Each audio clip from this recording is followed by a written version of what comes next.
Hello, I'm Rachel Richards and welcome to Teenagers Untangled, the audio hug where we use research by experts and our own experience to discuss everything and anything to do with parenting teenagers.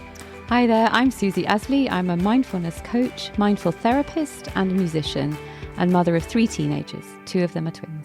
As a parenting coach, mother of 2 teenagers and 2 bonus daughters, I've seen the transformative power of getting people together to share ideas and support each other. So here we are. Welcome, pull up a chair and let's begin. Now, we are going to talk about how we communicate with teachers in this episode, and that comes off the back of the previous episode, so you might want to listen to that. But it was sparked by Nikki, who contacted us and saying, had a horrible parents' evening. Teacher after teacher said my son's lazy, doesn't pay attention in class, all this stuff, and I just came home enraged and let fly at him. So we thought, well, actually, why don't we talk about how we communicate with teachers, because it does change. Yes. They become teenagers and you just sort of drop them at the gate and they're gone. You don't, it's not the same. So, and there's a huge difference between like teenagers is 13 to 19, isn't it? There's a huge difference within that time frame. Absolutely.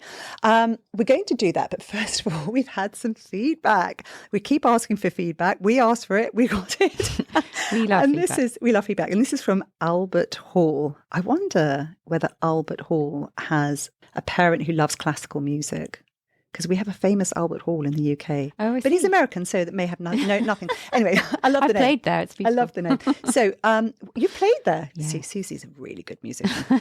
Susie, read it out for us. Okay, got it. Hear the rustling here. Okay, Almost Perfect, it's called. 4 stars, not 5 stars. I do love this podcast and find it so helpful around numerous difficult subject matters with our teenage children. I do, however, wonder if your own children are really that perfect. Oh my God, you should come round. They're really not. It seems that whenever you mention your children, you're relieved that they have never been interested in drugs, vaping, porn, etc., etc., when I'm sure they have. It would be more genuine if you talked about a situation that you had to deal with, rather than I ask my children who thankfully just aren't interested in it. But here's what to do with your kids who have. I love this. I'm not laughing. That's so brilliant. Thanks for the feedback though. At you, Albert. I love this feedback. And it did make me stop and think, God, am I just misleading people here? And the thing is, I've scared the bejesus out of my children in terms of drugs and vaping, because I started when they were quite young. And every time there was an article about it, I'd say, oh, look at this. How do you think this person died? What's happening? And also I've told them we have mental health problems in the family. So any drug they take that's a recreational drug could potentially tip them over. So it's not really raised its head. And as far as porn goes, I haven't actually asked them directly. I have. I've talked all about it around the subject. Go ahead. Yeah. I have. Well, in the episode of porn, yes, mine squirmed and nearly died. Yeah, but we had a conversation about it. Well, we talked about porn generally, but I haven't said. So, are you watching porn? What sort of porn are you watching?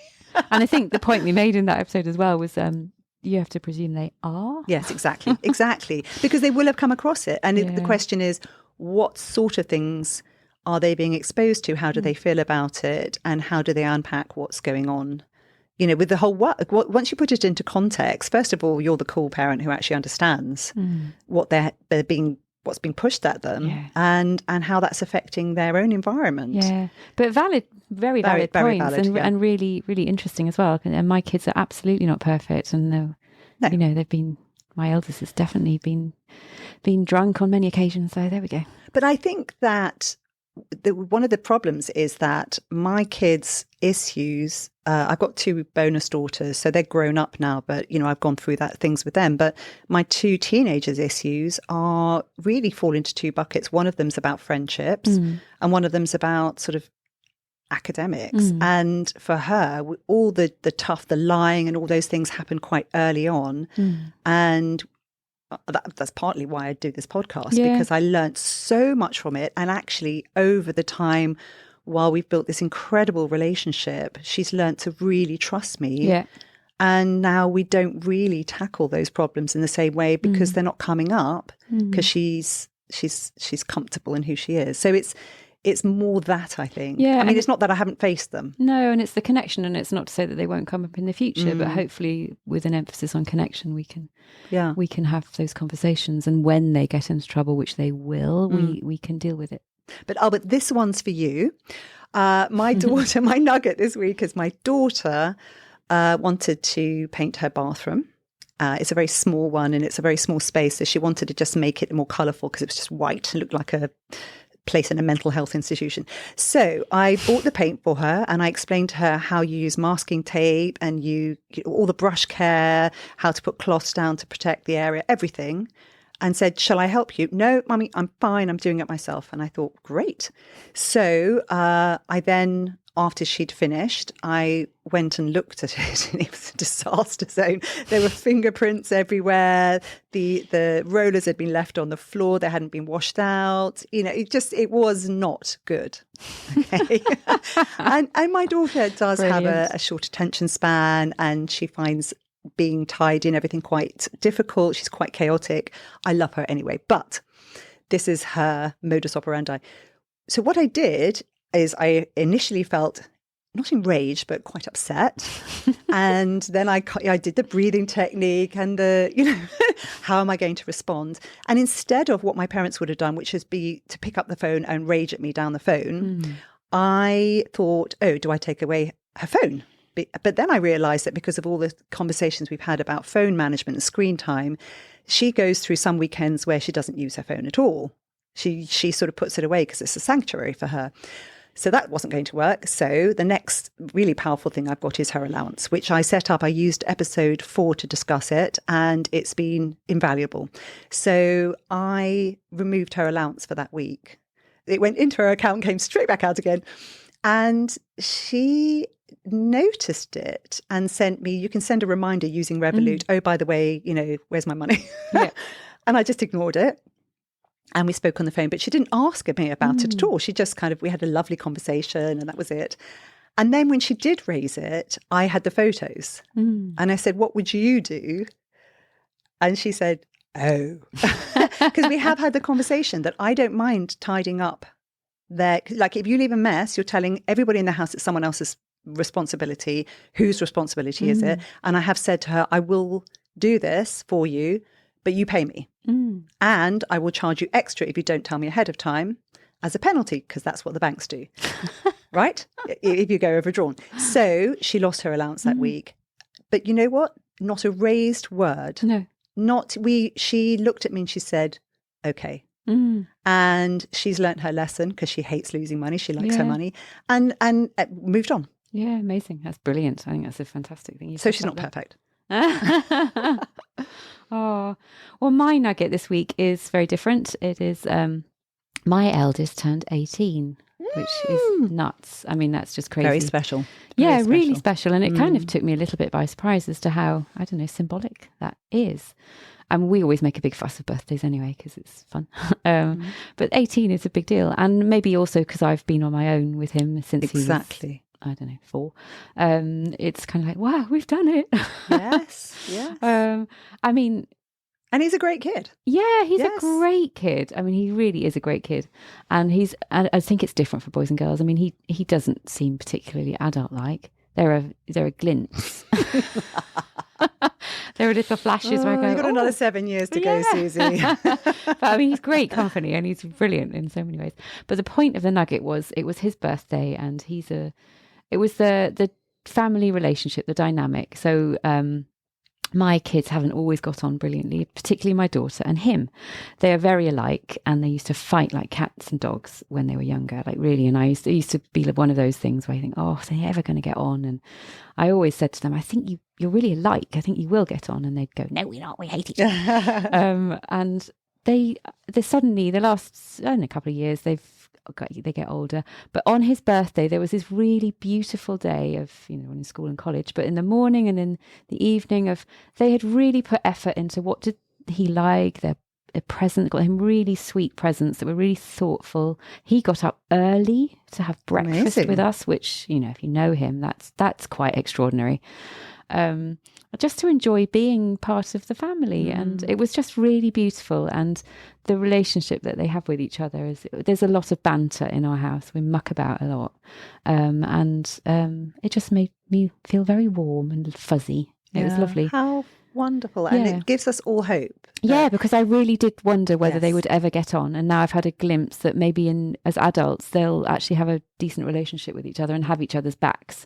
Of course, they're going to fall out. And of course, there's stuff that we deal with all the time. But it was a really lovely glimpse into a possible future. And hang on in there. My bonus daughter's the same. I mean, they were pulling the hair, they were scratching each other. Mine used to punching, bite each other. And my goodness, I'd struggle with that. But they are so close now, and they go on holiday together. They back each other up. It's lovely. So hang on in there. Yes. I know that this can feel really hard. Yeah. So back to teachers. Yes. And it's interesting because we sometimes think we can pull back when they become teenagers. They're at high school. It's their job now, But a study published in the journal Child Development included more than 1,400 families in the eastern United States and found that teenagers whose parents stayed involved in their child's education through the secondary school years are more likely to have positive academic, behavioural and emotional outcomes. So the key findings were that parents should always be involved. It's just the style of involvement that can change. So how can parents be involved in a child's education? Right, there's frequency of communication between parents and teachers, quality of that communication, extent to which parents encourage children to figure out their own solutions to homework, structure parents establish at home in the form of schedules and guides for studying.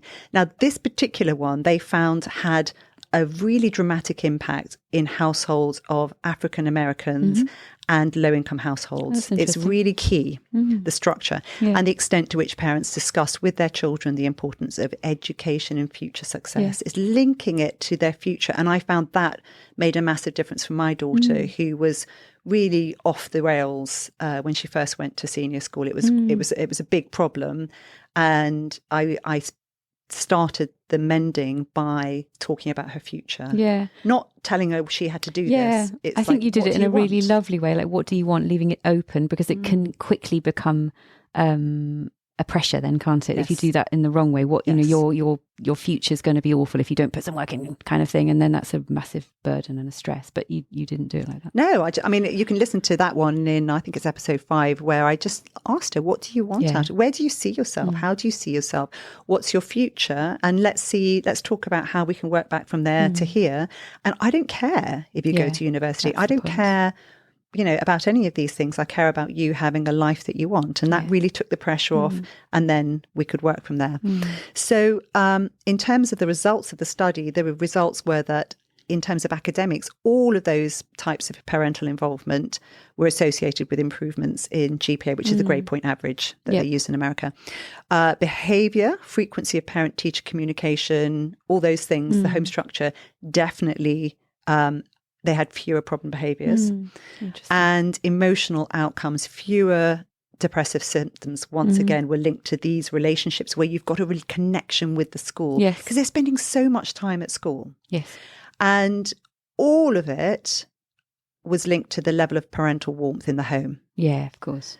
So that developed, it doesn't matter what socioeconomic background you come from, what race background, it's that warmth that helped them through the really difficult stages of being a teenager. Yeah, connection, like we were always talking about. Yeah. So we know the background. Yep. Just a quick one on Parents' Evening. So this was prompted by poor Nikki, who had this awful, 5 minutes with each teacher. Every single one gave her bad feedback. And what's happened at Parents' Evenings is that many of them have gone online. Yes. And the reason for that, because I've asked teachers, is so they went online during COVID and lots of them have stayed online. Yeah. And that's so that they can switch the off button on parents who start ranting, because there are, I saw one parent on Twitter who was deeply, deeply upset because a parent had decided to spend 20 minutes yelling at her during Parents' Evening, even though she had other people come in. And she said, nobody came to my rescue. And it's very distressing. It's very abusive. Very abusive, not what they want. So they're now going, okay, well, we have to contain it somehow. 5 minutes. Yeah, and timing wise, it's really, I've been on both sides of the fence. So I'm a parent, obviously, and I've also been a teacher, not a class teacher, which is different. I mean, I teach classes of mindfulness, but Parents' Evening wise, I'm one-to-one violin and viola teaching, which is very different. But you still get the feeling of the parental feedback, and sometimes parents don't behave very nicely, and that's not cool. And that doesn't help anyone. No, because we have to start from the presumption that the person who's teaching your child cares about the outcome. Yeah. That they actually care about your child. And one thing I read and that I try to do myself is I try to always introduce myself to their teachers. And I just say, hi, I'm such and such's mother. And this is how you can communicate with me. Good luck. and Have a great year. Just let me know if there are any issues. Yeah. Because then you've got a very light-hearted introduction, no weight, no pressure on them, but they know that you're there. Yes, absolutely. You're in the background. If you can do that brilliantly. I think there's also a huge difference between the relationship between teachers and parents, if private schools and state schools. I think it's a massive, massive difference just by the very nature of the setup of the school. Yes. Private schools are a business. So those are paid for schools. Paid for schools, and yes. then the state schools, yes. So paid for schools, they're a business. So the relationship is you're a customer. And so you have expectations. It works both ways. You have expectations and maybe demands, in whether rightly or wrongly. And the dynamic is really, really different. Whereas at a state school where, there maybe the teachers have got more kids in the class, they're more stretched. They can't and they won't, do that, or they don't need to. It's not a business. It's very different. So I think it's important to make that distinction. I think that's absolutely right. But it doesn't mean, interestingly, the parents that send children into those various schools can be equally disgusting and horrible. And absolutely. I've seen parents saying, "Oh, I'll let the teachers sort that out with this horrible behaviour," and you think, why is that the teacher's job? That's not down to a socioeconomic background. No. That's just No, certain attitudes. No, and it goes both ways. I mean, some parents they give the teacher, all the responsibility for bringing up their kid, which it's not. And they don't.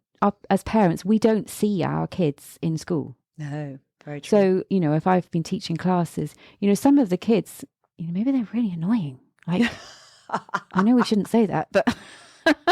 Maybe they don't behave in a way that is conducive to you, giving them extra help. Yeah. And it's really good to have that feedback.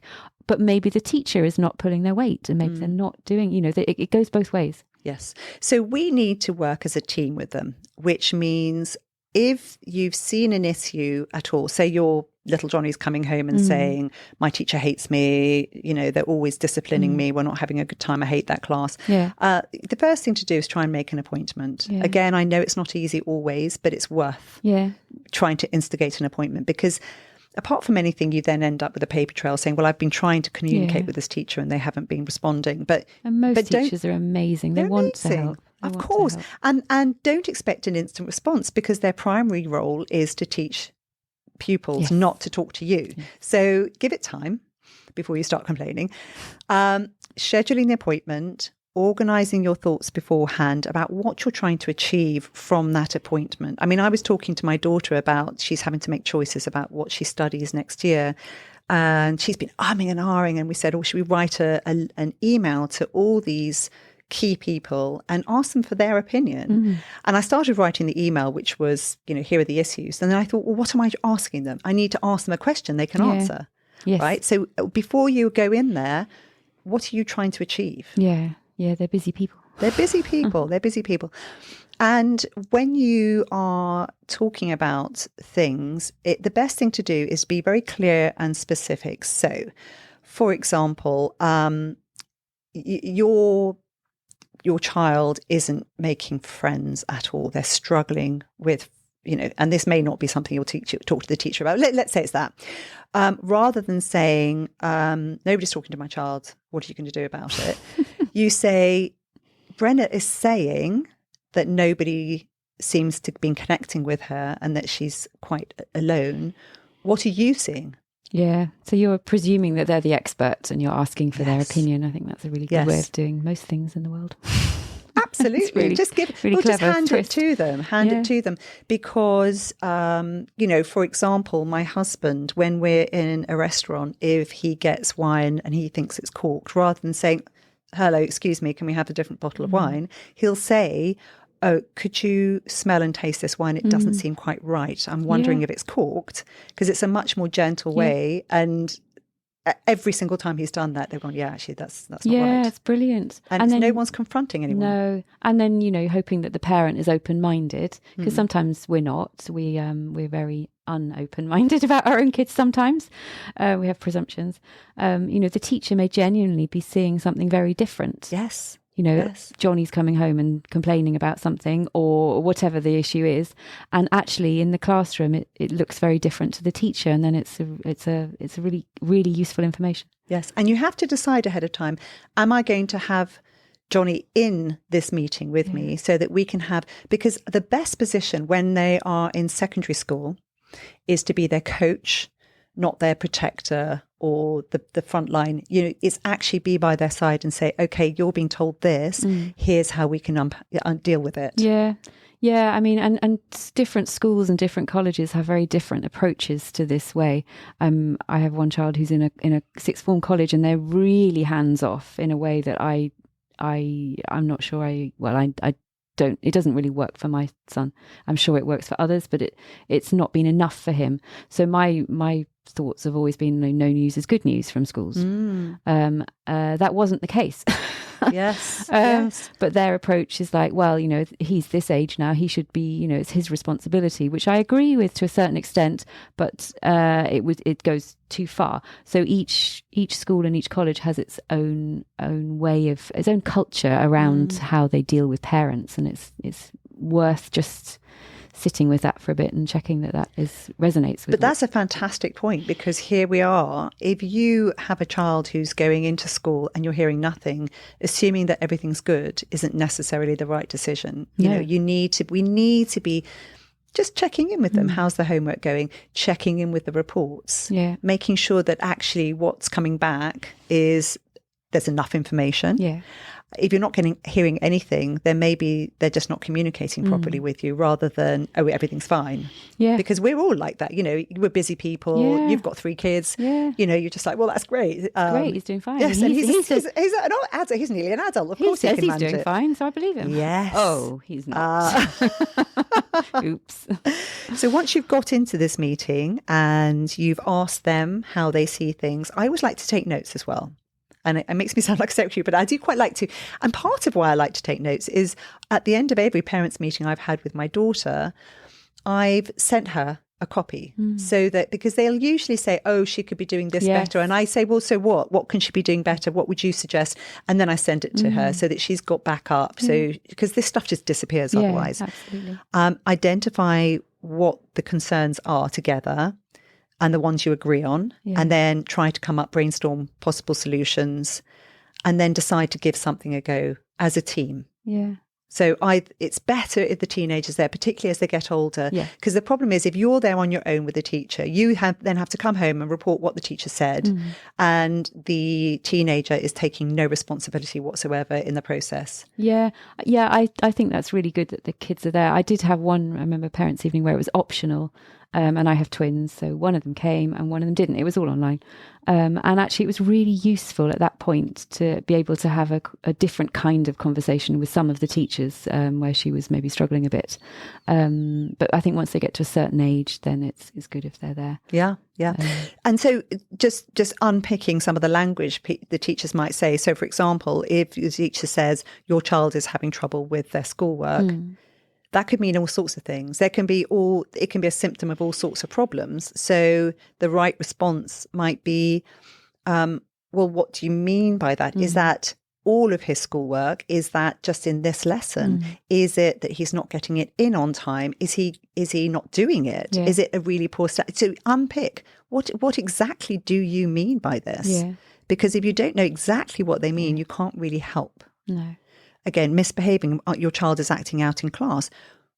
What are they doing? Because for some teachers, a child dropping a pencil a few times is going to drive them nuts, and they're going to think that's a really bad kid. And then other teachers will have infinite amounts of patience, and your child's spitballing and throwing things at the back of the class. What do we mean by this? And it depends on the school as well, doesn't it? Some schools, have very few behavioural problems, and some schools in some areas of the country really struggle, and it's a lot of, you know, behavior control is a big part of the lesson. Yeah, absolutely. So it's you know, it's tricky. That's a tricky conversation sometimes. And the truth is, sometimes it's the teacher. Yeah. So I mean, honestly, sometimes the teacher's just not up to the job. Yeah. And I've had my kids come home and complain about this or that teacher. And I'll say, well, what do you mean? What is the problem here? And I'll try and get as much information as possible. And then I'll go back to the school. Again, my kids are at a private school, so it can be very different. But rather than say this teacher's not up to scratch, I'll say there seems to be this sort of feedback. Are you getting that from anybody else? And could you check to, you know, could you, maybe they need more support. So I always go into it saying, I think this teacher needs more support, because I assume that maybe it's really hard. Yeah. Because they've got some horrible kids in their class, or, you know, with one teacher, he'd just come over from another country and was adjusting to the schedule. So, you know, I start there, but if it doesn't get fixed, then I'll come back in again and say, so I'm still hearing the same thing. Yeah. Which is a great strategy, and if that is helpful, that's brilliant. And feedback, if the school can take it, is always useful. I think there are a lot of schools that don't have the capacity for that, and they'd just be told, well, sorry, we've got a chemistry teacher teaching French because we don't have anyone at the moment, and we can't do anything about it. Sorry. So always worth trying. And you've made a really good point there, because, you know, in the UK, and I'm sure in a lot of places, we've got a real shortage of good science teachers. And this feeds back into the amount they're being paid to do the job.